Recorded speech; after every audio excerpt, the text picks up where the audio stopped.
Senator Ted Cruz, how are you, my friend? Mark, it's great to be with you as always.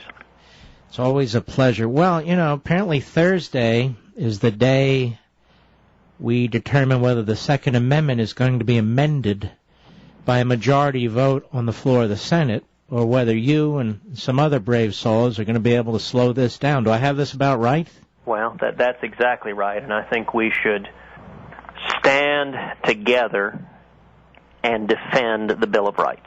At the end of the day, it's not complicated. The first responsibility of every member of the Senate should be to defend the Constitution, defend the liberties of Americans. And unfortunately, we're seeing a number of politicians who are trying to take advantage of the horrific crime in Sandy Hook and use it to push legislation that would undermine the Second Amendment right to keep and bear arms of law-abiding citizens across this country.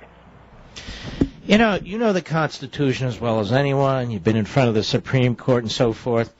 I'm very troubled by this notion that an election determines whether we have a Constitution or not, and that a simple majority or even a 60-vote majority in the Senate determines if we have a Bill of Rights. If this is so damn popular, Senator, if 90% of the American people want X, Y, or Z, well, why don't they get their two-thirds votes in both houses and send it to the states so the rest of us can participate? Well, that's exactly right. And as you know, the Constitution, and especially the Bill of Rights, exists to protect our rights, especially when there is passion and emotion of the majority seeking to take those away. That's the entire purpose of it. And at the same time, there are a lot of members of the Senate that have a view, that was expressed to me directly in the Judiciary Committee, where the senior senator from California, Dianne Feinstein, expressed considerable displeasure that I asked her about the Second Amendment and how her bill comported with the Second Amendment. And she said to me, Mark, she said, "Don't you understand? It's Congress's job to pass legislation, and then we leave it to the courts to determine if it's constitutional or not." Yeah. And sadly enough, I do understand. That has been the attitude of Congress for the past couple of decades, and that's how we've gotten in the mess we're in right now. Every one of us takes an oath to the Constitution. But you know what, Senator? I'm watching these Republicans one by one, and it's very frustrating for me and millions of people who listen to this program to watch this just get peeled off. There's a up or down vote, up or down vote. We're talking about the Bill of Rights. We're talking about the Constitution. What do you mean up or down vote? Up or down vote on what? Is everything up for grabs?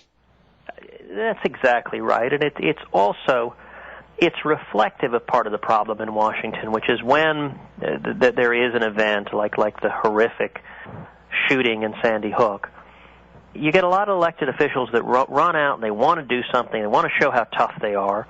And the Democrats have used it as an excuse to push their anti-gun agenda that they had long before Sandy Hook. And much of what gets done, I mean, it's Shakespearean in the sense of being full of sound and fury and signifying nothing. None of this legislation that's being introduced by the Democrats would do anything to stop violent crime. And if the Senate wanted to act to prevent violent crime, I think we should target violent felons and at the same time safeguard the rights of law-abiding citizens. So, for example, in the year 2010, there were over 70,000 people who applied for background checks to buy guns. They were turned down. Of those, over 15,000 were felons or fugitives. Out of those 15,000, Mark, the Obama Justice Department prosecuted only 44 of them.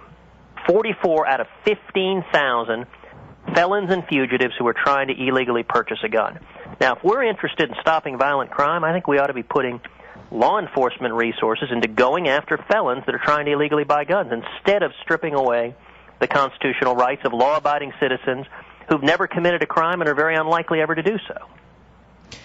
And you know, Senator, it's my understanding that prosecutions, federal prosecutions of gun crimes in our three biggest cities, New York, L.A., and Chicago, are down. Now, if this is true, I mean, this is pretty incredible, considering that they want to expand rules that are basically going to apply to 99.9% of law-abiding citizens. That's right. And Mark, you and I have both worked in the U.S. Justice Department. We understand that when the federal government makes it a priority to go after violent criminals, that's when it's doing its job. That's when law enforcement is doing its job. And this legislative fight is not about stopping violent criminals. It is about extending the power of the federal government to limit and I think ultimately take away our right to keep and bear arms. You know, the big push is for what they call universal background checks. But what they don't typically tell you, and they say 90% of the American people want this. Well, what they don't typically tell you is the Department of Justice has said the only way you can have universal background checks work is to establish a federal gun registry, a national list the federal government keeps of every firearm owned by every law-abiding citizen in this country. And as you know, a registry is, number one, inconsistent with the Second Amendment right to keep and bear arms, but number two, historically, has been the predicate for taxation, regulation, and ultimately for confiscation. And that's what this fight is all about, is they want a registry because they want to limit the liberties of law-abiding citizens, and that doesn't make sense, and it's not consistent with our Constitution. And you know, when you say things like this, or when I say things like this, or somebody else, oh, there's the black helicopter guys, goes the Vice President of the United States, like we're going to take their guns. I don't know, they took our health care. There's a lot of stuff they want to take. Well, there is, and let's be clear, the proponents of this have not been terribly secretive about their views. Dianne Feinstein, who's introduced the assault weapons ban, she said publicly on the record she would like to say, Mr. America, Mrs. America, I'm going to take your guns. And she's already said if she had the vote, she would confiscate guns right now. That has been her public position. You know, John Lott, who, as you know, is one of the leading academics in the country studying the issue of guns and violence, was on the University of Chicago faculty along with Barack Obama. He reports Obama, when he was on the law faculty, saying that he doesn't think anyone should have the right to own a gun.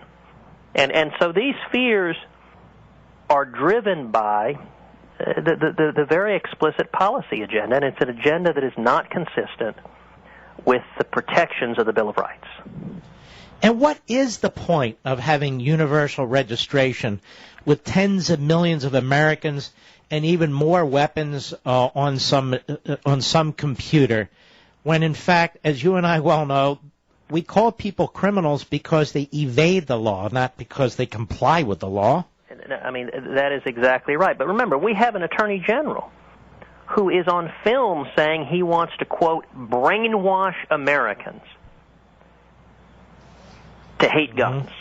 I mean, that's the chief law enforcement officer of the United States. I mean, their agenda, it is not directed at stopping violent criminals. How else can you explain out of 15,000 felons and fugitives, they only prosecute 44? They're not focused on what the priority should be, which is stopping the bad guys from hurting innocents. Instead, their focus, and I would note, you know, I mean, I've drafted legislation that would provide resources so we can go after felons and fugitives to protect the innocent. None of us want to see our kids, our loved ones, the victims of violent crime. But you and I understand that the way you stop violent crime is you target violent criminals. You don't disarm the law-abiding population. You know, Senator, I think what the left is doing, what the liberals are doing here, and unfortunately a number of Republicans are falling for it, is they're posing as law enforcement, as tough law and order types. That's why they're pushing this legislation. Really, there's no connection between what took place in Connecticut and some of the things that they're pushing. But I think they want to be able to say they're tough on crime, they're tough law enforcement and law and order types, when in fact, as you point out, this is an abstraction. That's all this is. Well, and it's a pattern across the board where consistently the left believes in government power and in stripping the constitutional protections of the Bill of Rights from the citizenry. So we just had a big filibuster on drones that I stood side by side with Rand Paul, and we forced the Obama administration to admit that the Fifth Amendment restricts their ability to use a drone to kill a U.S. citizen on U.S. soil. They didn't want to admit that. Just this morning we had a hearing on campaign finance reform where the left wants to muzzle the private citizens and put government in charge of speech. The pattern is the same, which is they consistently support government power at the expense of the liberties of the citizens protected in the Bill of Rights. And I think it is wrong every time they do it, and I think we have an obligation to defend the Constitution every time they try. Is there going to be a filibuster, or does it depend on what they offer, or what are you thinking? Well, what Rand Paul and Mike Lee and I have said, and a number of other senators, is that we will use any procedural means necessary to oppose consideration of a bill that would abridge the Second Amendment right to keep and bear arms, and in particular to insist upon a 60-vote threshold. Now, tonight Harry Reid has filed cloture, so that on Thursday we'll have a vote, and right now he has to get 60 votes to proceed to the bill. If he gets 60 votes, then we will move to consideration of whatever bill he decides to move to, and then we will have yet another debate on the merits of the bill, and if it undermines the Second Amendment right to keep and bear arms, again, I would expect us to insist on 60 votes and do everything we can to protect the Bill of Rights, because that's our responsibility as elected officials in Congress.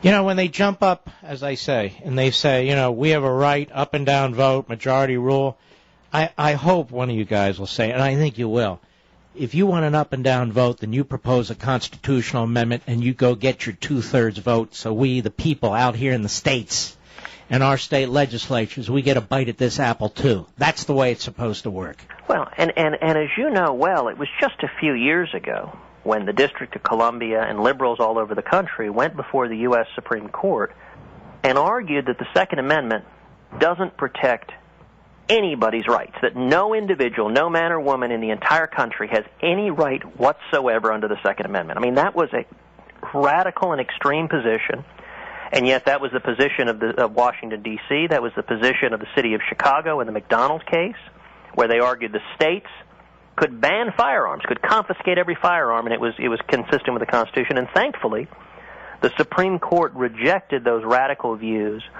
that would have effectively erased the Second Amendment from the Bill of Rights. And I don't understand the consistent pattern of the left trying to undermine the fundamental protections of our Bill of Rights. It preserves the liberty of every American, and we should cherish it and stand up against efforts to undermine those liberties. Well, we're out of time. I do understand the left. They're crazy. What I don't understand are the Republicans that are going to peel off and vote with them. That's what drives me crazy, Senator, and I'm sure it does you too. I want to thank you for appearing, and we'll be keeping an eye on Thursday. As far as I'm concerned, anybody who votes against you and Lee and Paul and some of the others on this, they're voting against the Constitution. That's the bottom line. Senator, God bless you, my friend. Thanks for coming on. Thank you, Mark. Keep shining the light, keep fighting the fight, and together we're going to vindicate liberty. Amen. Take care now. Senator Ted Cruz, a truly great senator, I hear. He's up and coming. No, he's not up and coming. He's there. He's a star. He's a front bencher, not a back bencher. I don't know. That man gives me hope, Mr. Producer. He really does. Great man. Known him a long time. Very honored to call him my friend.